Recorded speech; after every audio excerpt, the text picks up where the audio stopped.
important practical lessons. It is not merely as a beautiful theory, a mere dogma, that we should consider Christ as God and Creator. Every doctrine of the Bible is for our practical benefit and should be studied for that purpose. Let us see what relation this doctrine sustains to the central commandment of the law of God. In Genesis 2, verses 1 through 3, we find these words closing the record of creation. Thus the heavens and the earth were finished, and all the hosts of them. And on the seventh day God ended his work which he had made. And he rested on the seventh day from all his work which he had made. And God blessed the seventh day, and sanctified it, because that in it he had rested from all his work which God created and made. The Jewish translation renders the text more literally thus: Thus were finished the heavens and the earth, and all their host. And God had finished on the seventh day his work which he had made, etc. This is the same that we find in the fourth commandment in Exodus 20, verses 8 through 11. In this we find what is most natural, that the same being who created rested. He who worked 6 days in creating the earth rested on the seventh, and blessed and sanctified it. But we have already learned that God the Father created the worlds by his Son Jesus Christ, and that Christ created everything that has an existence. Therefore, the conclusion is inevitable that Christ rested on that first seventh day at the close of the 6 days of creation, and that he blessed and sanctified it. Thus, the seventh day, the Sabbath, is most emphatically the Lord's day. When Jesus said to the carping Pharisees, "For the Son of Man is Lord even of the Sabbath day," Matthew 12, verse 8, he declared his lordship of the identical day which they had so scrupulously observed in form, and he did this in words which show that he regarded it as his badge of authority, as demonstrating the fact that he was greater than the temple. Thus the seventh day is the divinely appointed memorial of creation. It is the most honored of all days, since its especial mission is to bring to mind the creative power of God, which is the one proof to man of his divinity. And so when Christ said that the Son of Man is Lord even of the Sabbath day, he claimed a high distinction, nothing less than being the Creator, of whose divinity that day stands as a memorial. What shall we say, then, to the suggestion often made that Christ changed the day of the Sabbath from a day which commemorates complete creation to one which has no such significance? Simply this: that for Christ to change or abolish the Sabbath would be to destroy that which calls to mind his divinity. If Christ had abolished the Sabbath, he would have undone the work of his own hands, and thus have worked against himself, and a kingdom divided against itself cannot stand. But Christ cannot deny himself, and therefore he did not change one jot of that which he himself appointed, and which, by testifying to his divinity, shows him to be worthy of honor above all the gods of the heathen.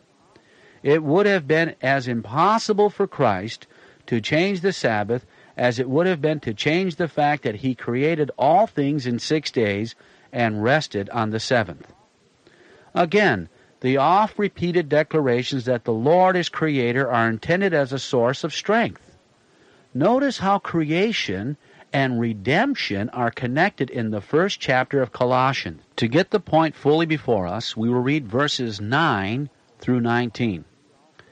For this cause we also, since the day we heard it, do not cease to pray for you, and to desire that ye might be filled with the knowledge of his will in all wisdom and spiritual understanding, that ye might walk worthy of the Lord unto all pleasing, being fruitful in every good work, and increasing in the knowledge of God, strengthened with all might, according to his glorious power, unto all patience and longsuffering with joyfulness, giving thanks unto the Father, which hath made us meet to be partakers of the inheritance of the saints in light, who hath delivered us from the power of darkness, and hath translated us into the kingdom of his dear Son, in whom we have redemption through his blood, even the forgiveness of sins, who is the very image of the invisible God, the firstborn of every creature, for by him were all things created that are in heaven and that are in earth,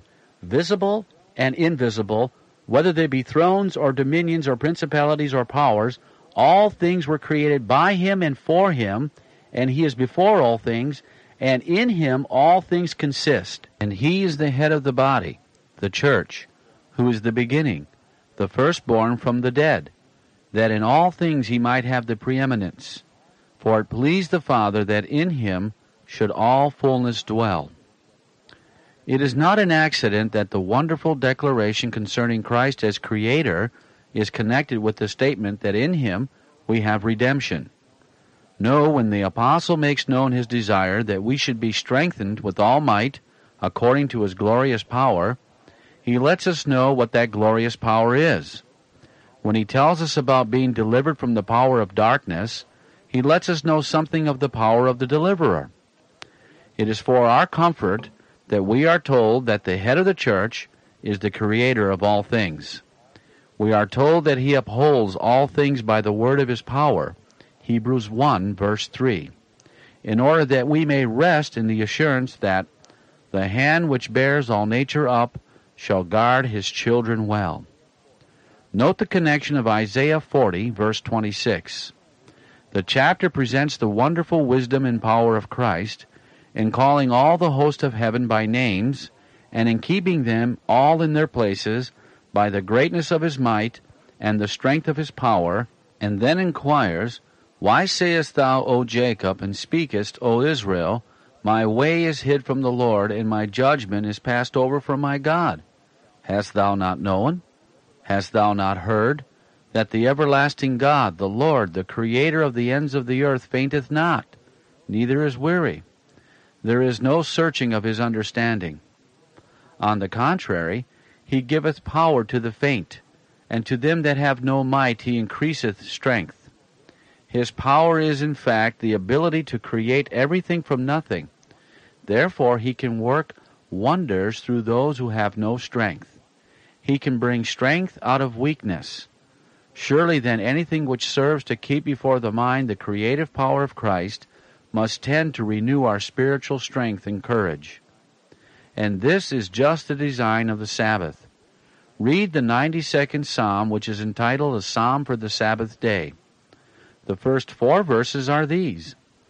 It is a good thing to give thanks unto the Lord, and to sing praises unto thy name, O Most High, to show forth thy loving kindness in the morning, and thy faithfulness every night, upon an instrument of 10 strings, and upon the psaltery, upon the harp with a solemn sound. For thou, Lord, hast made me glad through thy work.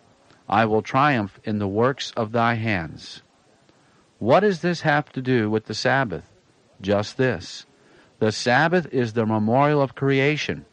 Says the Lord, Moreover, also I gave them my Sabbaths, to be a sign between me and them, that they might know that I am the Lord that sanctify thee. Ezekiel 20, verse 12.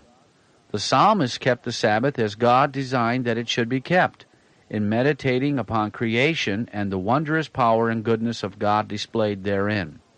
And then, thinking of that, he realized that the God who clothes the lilies with a glory surpassing that of Solomon cares far more for his intelligent creatures, and as he looked at the heavens, which showed the power and the glory of God, and realized that they were brought into existence from nothing, the encouraging thought would come to him that this same power would work in him to deliver him from human infirmity.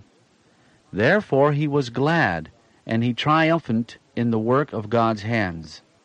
The knowledge of God's power, which came to him through a contemplation of creation, filled him with courage as he realized that the same power was at his disposal, and grasping that power by faith, he gained victories through it.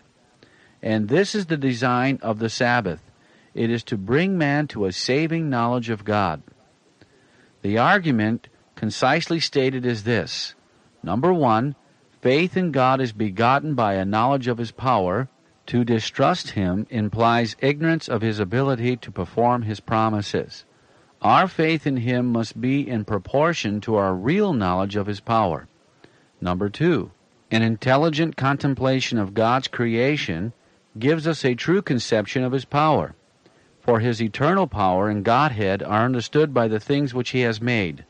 Romans 1, verse 20.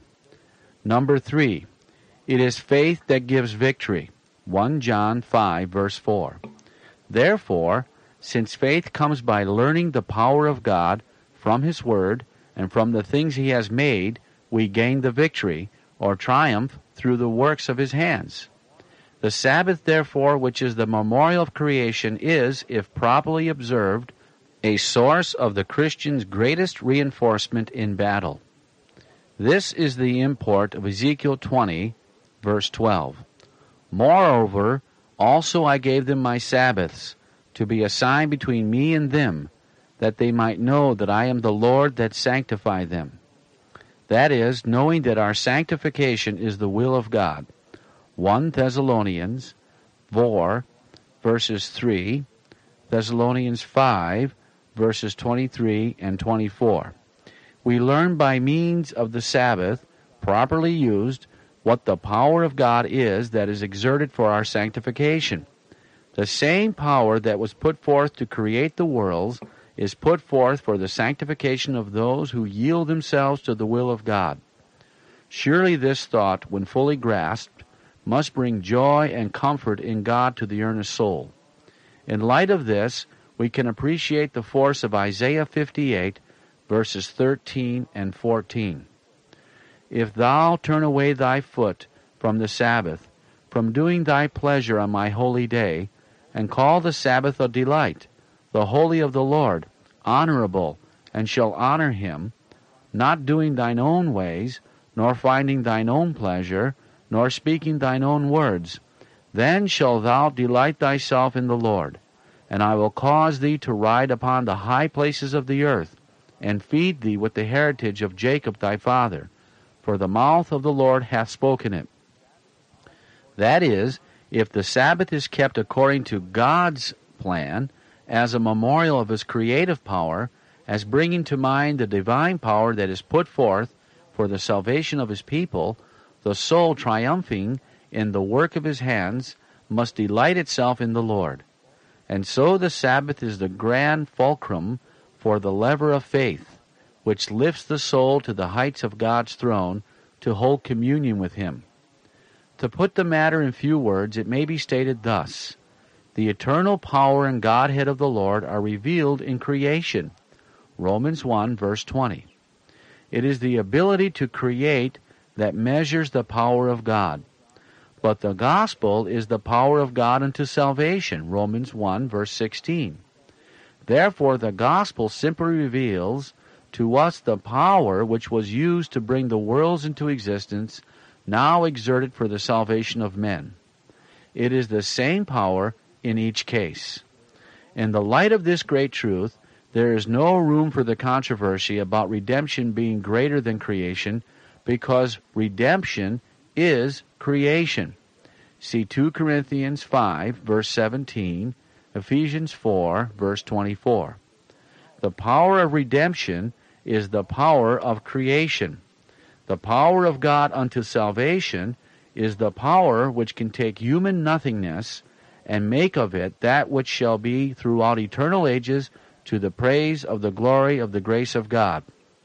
Wherefore let them that suffer according to the will of God commit the keeping of their souls to Him in well-doing, as unto a faithful Creator. 1 Peter 4, verse 19.